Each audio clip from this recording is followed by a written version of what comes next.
C'est vrai que le sport, en termes de routine matinale, c'est vraiment pas mal. Après, moi, je me suis rendu compte d'un truc, c'est que ça dépend des gens, honnêtement. En fait, le problème, c'est qu'avoir une routine trop parfaite, c'est un peu surcoté. Moi, c'est vrai que je connais plein de débutants qui vont se lancer dans le business, qui vont avoir une routine quasiment parfaite. Ils vont se lever, ils vont aller faire du sport, ils vont tout faire bien, ça c'est sûr. Il n'y aura pas de sortie, ils vont se coucher tôt.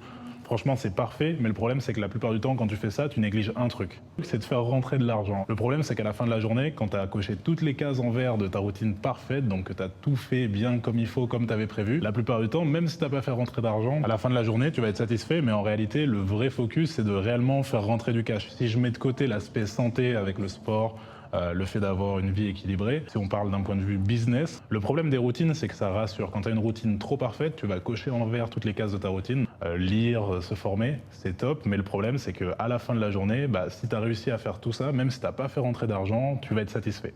Moi, par exemple, il y a des jours où j'ai beaucoup de taf, j'ai pas le temps d'aller à la salle, et donc je vais prioriser l'aspect business. Et certains autres jours, j'ai rien à faire, donc je vais aller faire du sport. Aujourd'hui, par exemple, j'avais rien à faire.